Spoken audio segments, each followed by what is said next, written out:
Hi,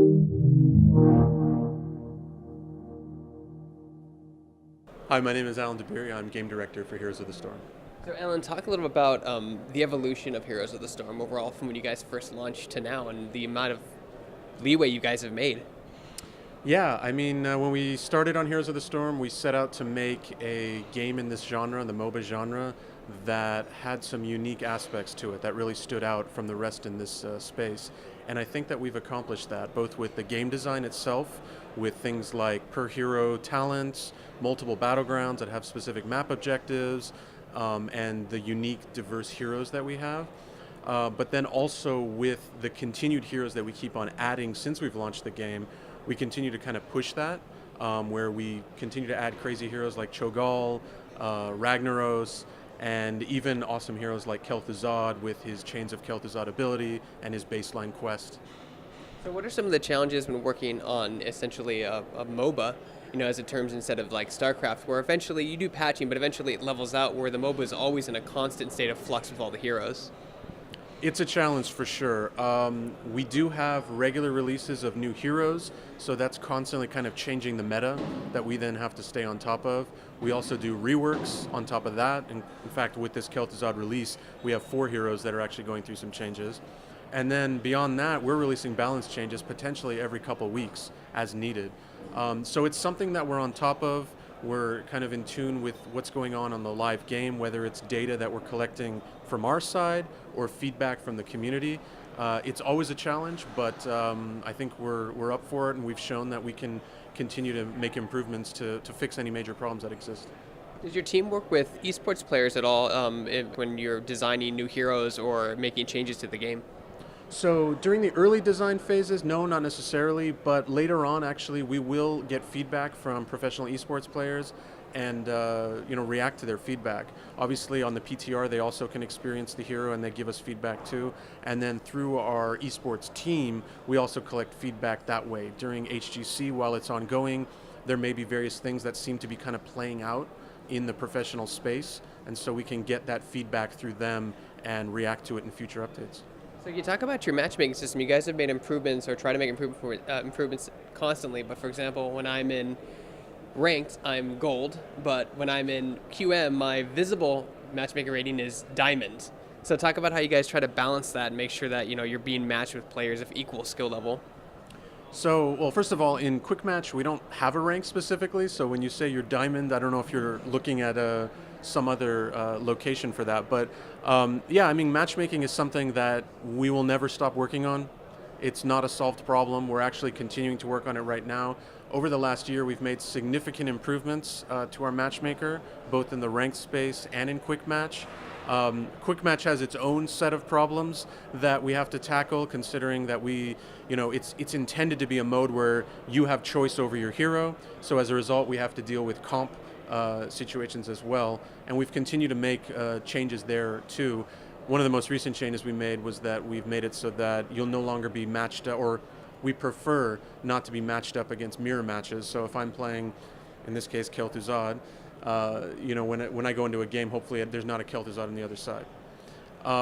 So on the ranked space, I think we've also made some changes to tighten up the matchmaking. Team League, as an example, since we do have a smaller population in Team League because you need a full set of 5 people, we used to be a lot looser with our matchmaking so that we could get games started sooner. And that's basically what matchmaking is. It's always a balance between how quickly you start the game and the quality of that game.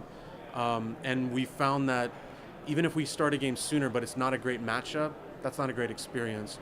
So it's always a little bit of this push-pull with that, trying to figure out what the right balance is. We made some changes where we will actually let Team League queues go longer in favor of actually getting better matches. So those are some changes we've made. We're actually working on some changes right now, and it's still a little bit early. We don't want to talk about the specifics just yet, where we've made significant improvements over the last year, and we've reached a little bit of a plateau with where we want to get with the current technology.